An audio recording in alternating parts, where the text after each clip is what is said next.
तो आज हम देखने वाले हैं कि एसएससी की जो परीक्षाएं होती हैं उसमें इंग्लिश में जो है वन वर्ड सब्स्टिट्यूशन पूछा जाता है और कुछ रिपीटेड होते हैं, हर साल पूछे जाते हैं।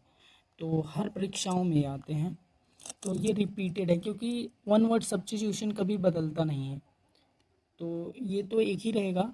तो इसलिए हम देखेंगे कि देखिए जो हर बार पूछा गया है परीक्षाओं में आया है। देखिए, a person who writes poem, ये तो सब जानते हैं, पोएट। लास्ट में हम इसकी याद करने की एक ट्रिक बताएंगे कि कैसे आपको याद करना है, वो हमने ट्रिक लिखा हुआ है। देखिए, a person who writes poem, उसको पोएट कवि कहते हैं जो कविताओं को लिखता है।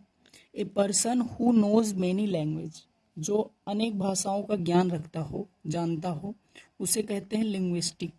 लिंग्विस्ट जो होता है बहुभाषी जिसको कहते हैं। अब देखिए, a person who hates mankind, इसको कहते हैं मिसेंथ्रोप। ये होता है मानव दोषी, मतलब जो व्यक्ति जो है हेट्स मैनकाइंड, मानवता से क्या करे, घृणा करे, वो मानव दोषी हो जाएगा। अब देखिए, a person who loves Mankind, इसको कहते हैं फिलैंथ्रोपिस्ट, इसको कहते हैं जन हितैषी। अब देखिए, a person who he eats too much, glutton. तो ग्लटन जो होता है ये पेटू, जो ज़्यादा खाता है वो होता है। अब देखिए, ये हर बार पूछा गया है। देखिए, a person delivered without preparation, delivered माने क्या होता है, डिलीवर्ड माने होता है भाषण देना। भाषण मतलब जो भाषण देते हैं और बिना तैयारी के जो देते हैं उसको कहते हैं एक्सटेम्पोर। जो अचिंतित, हिंदी में इसको अचिंतित बोलते हैं, मतलब बिना तैयार किए हो डायरेक्ट बोलना। अब देखिए, ये ए पर्सन हु लव्स बुक्स, इसको कहते हैं बिब्लियोफाइल। बिब्लियोफाइल मतलब होता है पुस्तक प्रेमी। अभी हम ये बताएंगे, ये जो फाइल है ये कैसे लगता है, प्रफिक्स सफिक्स, ये अभी लास्ट में हम बताएंगे। देखिए, अब देखिए, a person who is unable to pay debts, debt माने होता है कर्ज, इसको कहते हैं इंसॉल्वेंट। इंसॉल्वेंट कहते हैं। देखिए, ए गवर्नमेंट बाय वन पर्सन, मतलब ऐसी सरकार जहाँ पर राज एक व्यक्ति के द्वारा किया जाता हो उसे राजशाही कहते हैं। अब a person who knows everything, a person who knows everything, जो सब कुछ जानता हो उसे कहते हैं ओमनी साइंस्ट, ये सर्वज्ञ होता है।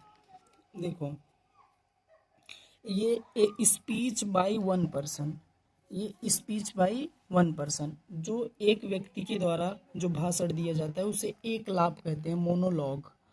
A speech by one person, monologue. A conversation between two person, जब कोई कन्वर्सेशन दो व्यक्तियों के बीच में हो उसे संवाद कहते हैं, डायलॉग जिसको बोला जाता है। ये संवाद होता है जब दो व्यक्तियों के बीच में हो। देखिए, ज़्यादा नहीं है। अब देखिए, a person who loves women, जो स्त्रियों से प्रेम करने वाला हो, स्त्रियों से प्रेम करने वाला हो, इसको कहते हैं फिलोगाइनिस्ट।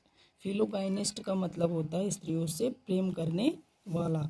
ए पर्सन हु हेट्स वोमेन, जो महिलाओं से क्या करता हो, नफरत करता हो, घृणा करता हो, तो इसको कहते हैं मिसोगाइनिस्ट। ये क्या होता है, स्त्री द्वेष। अभी हम ये भी बताएंगे कि मिस कहाँ लगता है, किस लिए लगता है, ये सब बताएंगे। देखिए, a person who hates marriage, a person who hates marriage, इसको कहते हैं मिसोगैमिस्ट, स्त्री दोषी जिसको बताया, विवाह से घृणा करने वाला। ये स्त्री दोषी नहीं होगा, ये होगा विवाह से घृणा करने वाले को कहते हैं मिसोगैमिस्ट। अब देखिए अगला, a person living in a foreign country, वह व्यक्ति जो बाहर रहता हो उसको क्या कहते हैं, उसे इमिग्रेंट कहते हैं, प्रवासी कहते हैं, जो विदेश में रहता हो, बाहर रहता हो। A person who breaks into houses to steal, देखिए, a person who breaks into houses to steal, मतलब जो घर तोड़ देता है चोरी करने के लिए, जो सेन तोड़ते हैं उसको कहते हैं क्या, बरगलार। बरगलार, घर में घुसकर चोरी करने वाला। अब देखिए, याद करने की जो ट्रिक है, कैसे हम इन सबको याद करेंगे। देखिए, जहाँ पर फीलो लगा हो, फीलो, वहाँ लव, प्रेम होता है। जैसे बिब्लियोफाइल, देखिए बुक लवर, देखिए बिब्लियोफाइल, अभी हमने दिखाया ना, ये देखिए कहाँ पर गया, बिब्लियोफाइल बहुभाषी, और ये एक्सटेम्पर, ये देखिए बिब्लियोफाइल यहाँ पर है ना, बिब्लियोफाइल, और हमने यहाँ दिखाया जहाँ पर फाइलो लगा हो वहाँ लव होता है, बिब्लियोफाइल माने बुक्स लवर। अब देखिए जहाँ पर मिस लगा हो ये हेट के लिए कहा जाता है, जहाँ पर मतलब घृणा हो, आगे मिस लगा हो, देखो मिसोथ्रोप माने होता है मैन काइंड हेटर, मतलब घृणा करने वाला।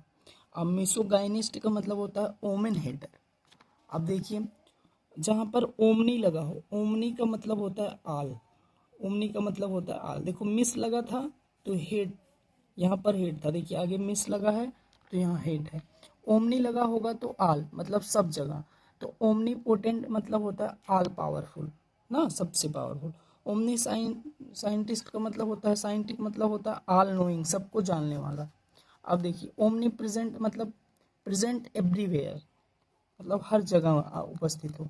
तो जहाँ ओमनी होगा वहाँ आल, जहाँ मिस होगा वहाँ हेट, और जहाँ फिलो होगा वहाँ लव।